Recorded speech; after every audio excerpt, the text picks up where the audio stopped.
Rob Busa, AFP.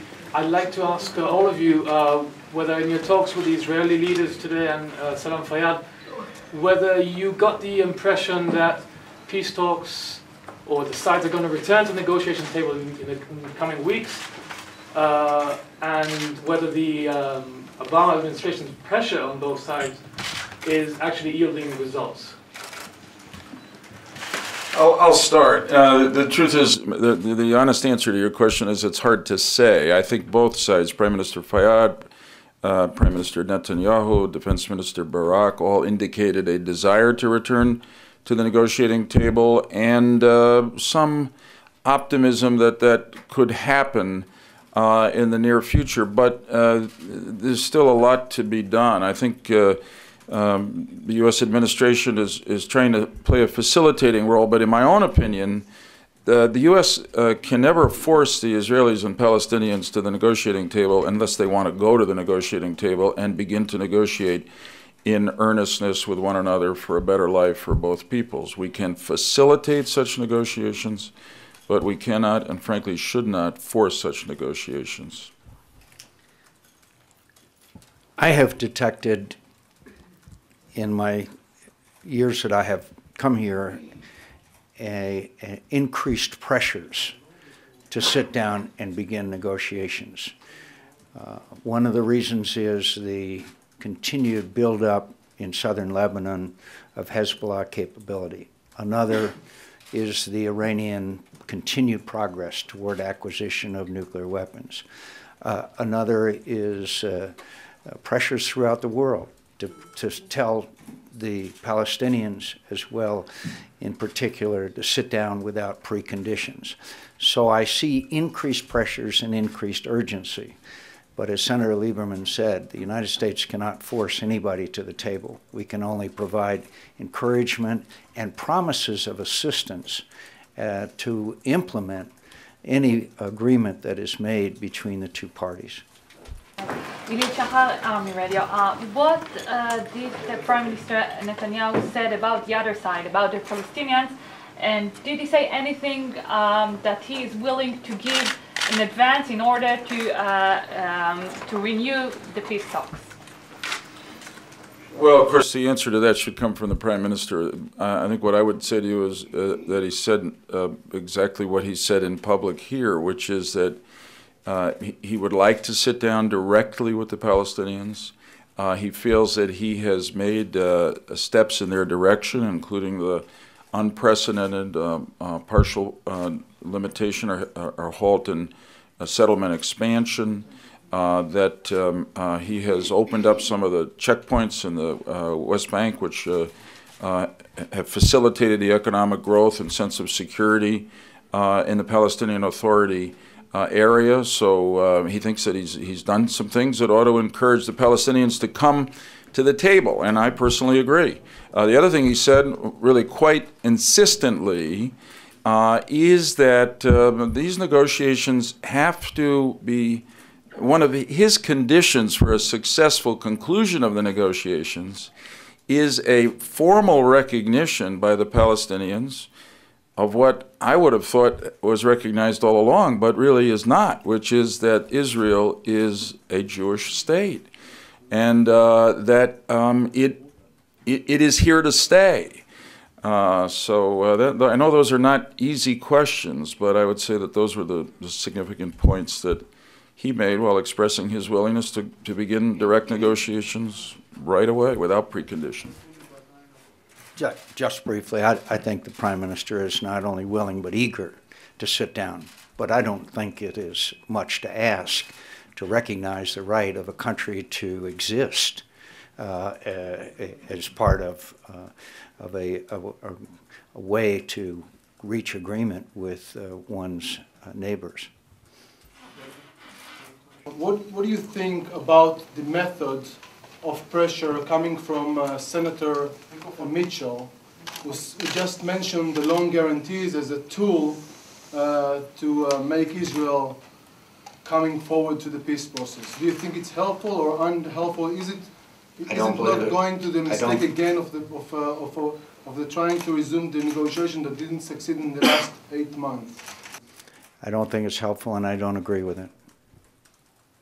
Sorry, Ethan Bronner of the New York Times. Of what the Israeli Prime Minister said with regard to getting the Palestinians to the table, you also saw Prime Minister Fayyad. I assume you said those things to him. What did he reply to you? Well, I guess again, you've got to talk to Prime Minister Fayyad for the full story. But look, there's a lot of regard. You're looking for the backstory, the partial story. I'm going to disappoint you, but. Look, to say the obvious, there is a lot of admiration in Congress for Prime Minister Fayyad, for his competence, for his work to develop the security forces within the Palestinian Authority area and to begin to assume some security responsibilities. Incidentally, we hear from Israeli leadership a respect for that.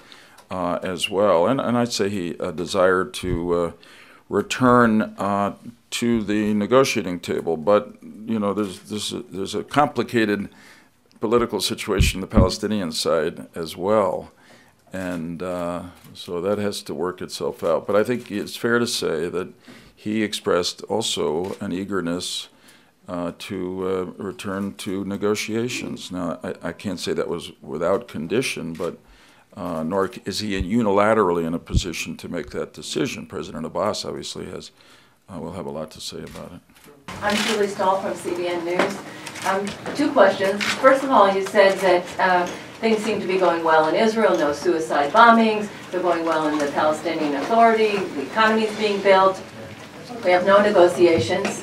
Also, recently the pressure that was put on for the building halt, we understand that there's tens of thousands of Palestinians out of work because of that, and it caused problems in Israel.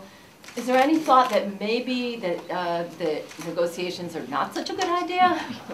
And also, if I may, regarding Iran, how long do you want these sanctions, to give these extra sanctions to work before thinking maybe they're not going to work? Well, on Iran, I think that what we need to do is get a vote in the United States Senate. The House has acted on this. We want to vote on it in the Senate. It's a matter of getting the Democrat leader to schedule it.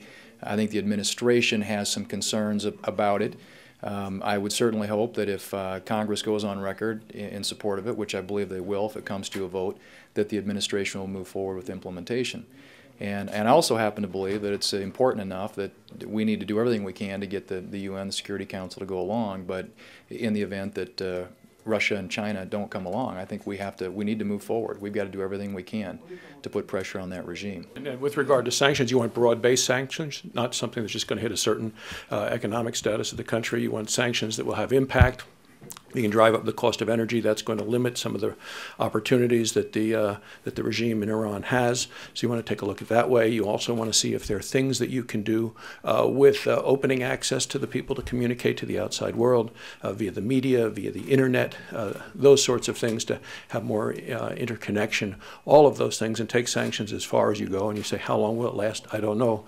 But ultimately, you need to prevent Iran from developing nuclear weapons. You want to use sanctions until the point where you feel you've taken every alternative you can to prevent the nuclear weapons other than the ultimate opportunity. I'd like to get back to this statement made by Senator Mitchell. Now, he's not known as a person who just makes all kinds of statements just like that, without calculations. To the best of my recollections, he always reads it from paper. Do you think there is some sort of a new trend in order to change or to shift the issue of financial support to Israel as a leverage against Israel? And if so, do you think there is a chance a move like this can go and cross Congress? I gather that someone in the administration, unnamed, disavowed the statement of Senator Mitchell after it was made, or said that's not what he intended. I don't know about that. I can just tell you my own opinion, and I'll ask my colleagues if they want to comment. Any attempt to pressure Israel, to force Israel to the negotiating table by denying Israel support will not pass the Congress of the United States. In fact, Congress will act to stop any attempt to do that. I don't think we're going to come to that point because I think the President and his administration understand that. Let me just say briefly, I have the highest regard and respect for Senator Mitchell. He was able to play a key role in the peace process in Ireland, which many people thought would never succeed. We disagree, obviously, with that comment, and I'm sure that you will see the administration in the future say that that's just certainly not the administration's policy. Thank you very much.